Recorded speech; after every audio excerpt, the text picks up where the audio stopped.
Então ainda de acordo com Alfredo Bose, o processo colonizador ele não é um processo linear, né? Ele vai expressar contradições, né? E, então a ação colonizadora ela vai instaurar uma dialética dessa ordem do que ele chamou do cultivo, do culto e da cultura. E no Brasil você teve um cruzamento de culturas que foi instaurado pela colonização, mas nem sempre é possível ver, primeiro, essa ideia de cultura na forma pura e você diferenciar o que seria o popular e o que seriam as formações simbólicas e que expressam aí essas relações dentro de uma sociedade que tem relações de poder, né?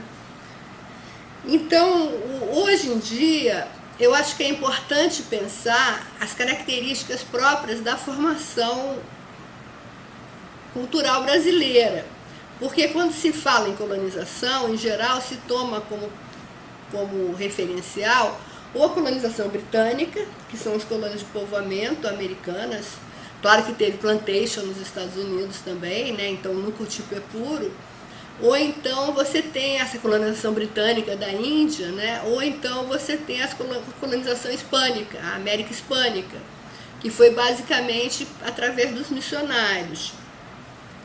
E o que então quando se fala em colonialismo, né, todas essas teorias do decolonialismo hoje que são discutidas hoje, é muito em função às vezes dos latinos nos Estados Unidos ou dos indianos na Inglaterra e que estão construindo esses processos decoloniais. Agora, no Brasil, você pensar o colonialismo no Brasil é um pouco diferente, que você tem que pensar a relação com a ocupação colonial portuguesa, lusitana. Então você tem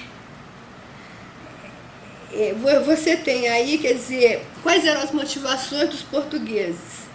É dilatar a fé e dilatar o império.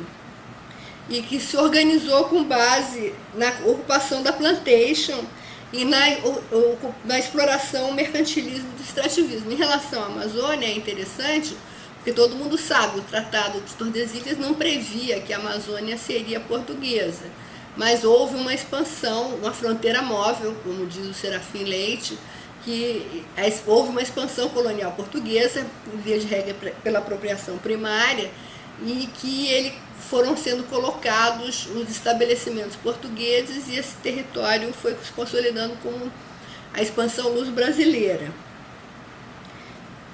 Então, eu acho que é interessante pensar aí, para pensar a cultura brasileira dentro desse processo de expansão colonial portuguesa, é interessante remontar ao Sérgio Buarque de Holanda, quando ele fala das raízes do Brasil. Então, o que ele está analisando, quando ele fala do homem cordial, é que justamente você criou-se no Brasil por essa característica, e é um pouco diferente da hispânica, porque a hispânica foi baseada basicamente na ação dos jesuítas, nas missões, né? E o Brasil, você teve esse momento que os jesuítas foram expulsos, né? E que, mas ao mesmo tempo, você tinha uma formação econômico-social baseada em relações pessoais, né? Em vínculos pessoais, que você tinha a pessoa submetida a relações familiares, mas uma sociedade patrimonialista, e que você tinha a ideia do homem cordial, que ela se baseia nesse tipo de vínculo pessoal que é emocional e que não se molda conforme os valores do indivíduo. É uma sociedade patriarcal, que o modelo é a família extensa, então não é uma família nuclear, então, mas você tem o pai, que é o senhor, né? E que ele tem um grande número de agregados que não são necessariamente seus parentes por sangue. Pode ser também extensa no sentido que não é só são só os portugueses que estão se relacionando com os portugueses, eles passam a incorporar tanto os indígenas quanto os negros nessa relação como agregados, né? E podem ter relação de sangue também, descendentes, né, entre eles, mas eles estão circulando em torno dessa figura paterna, que aí voltando ao sentido do Bose, que cuida, toma conta e que manda, como que não deve se fazer. Então essa ideia do homem cordial são relações cordiais, mas que estão, de uma certa forma, estão mascarando relações patrimoniais e paternalistas. Você tem a figura de um senhor, né, que vai ordenar as relações dessa família, que é uma família extensa, e por vínculos, que é regulado por vínculos pessoais, emocionais. E é justamente essa ideia do homem cordial. Então, o que ele é visto, diz o Sérgio Buarque, ele destaca que os estrangeiros destacam muito essas características brasileiras, né? Da emoção, do valor da pessoa, que você tem o tempo não é restrito, as pessoas interagem. Mas essa ideia do homem cordial, ela vai entrar em choque com os valores do individualismo e da modernização, que vai se introduzir no Brasil, basicamente, a partir da Lei Áurea, quando os servos da Casa Grande deixaram de depender do senhorio. E depois, com a proclamação da República, porque a República já se pautava nos valores do positivismo, ou seja, que supunha que você tinha princípios lógicos de pensamento, e que ordenavam a vida social e que não que entravam em choque com o misticismo e com o emocionalismo, com esses vínculos pessoais, né? E vai impor princípios lógicos que vão entrar em choque com esse misticismo rural. Então, e aí surgiram os movimentos sebastianistas, que foram muito importantes, né? Que seria a volta a esses vínculos com o senhor, com o império, com essa ordem que seria uma ordem vista como uma ordem primordial, né?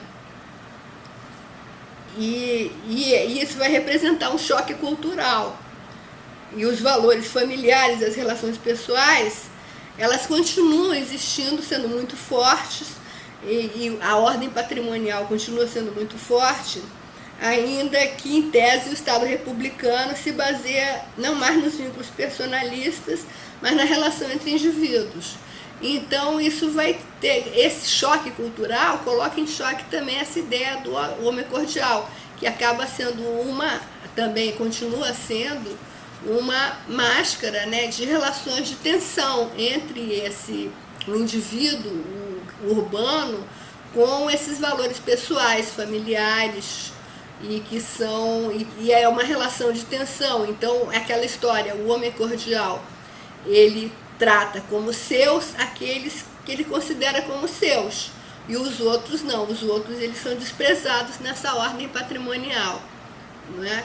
Então, aí eu acho que é interessante pensar isso, porque aí a gente realmente está fazendo um processo um pouco diferente do que a gente discutiu nas leituras anteriores, que a gente estava pensando nas relações interétnicas, a cultura e as relações interétnicas. Agora a gente está pensando nessa cultura nacional que vai determinar, inclusive, as relações sociais, que você tem as relações que estão baseadas nessa ordem familiar, em que medida elas vão ser determinadas aí pela formação do Estado, e que você vai ter ainda essa permanência dessa tutela, que é chamada tutela orfanológica, que vincula os indivíduos a essa figura, que eles acabam sendo órfãos, né, diante desse senhor que tem esse domínio moral sobre os outros, as pessoas, que não tem essa visão, que no meio rural, patrimonial, você não tem essa ideia de cidadania que está presente na polis, no urbano, a ideia de paideia, de formação. Então, isso tudo vai se romper, mas ao mesmo tempo persiste essa ordem patrimonial e paternalista, mesmo na sociedade moderna e globalizada e etc., que seria uma característica do Brasil. Claro que com a modernização, com a globalização, com os meios de comunicação, isso vai implicar uma série de mudanças, mas é que não cabe explorar aqui. O que eu queria trabalhar basicamente essas noções aqui para a gente discutir isso, para repensar também como que as relações interétnicas elas devem ser pensadas nessa ótica do paternalismo e do patrimonialismo. É isso.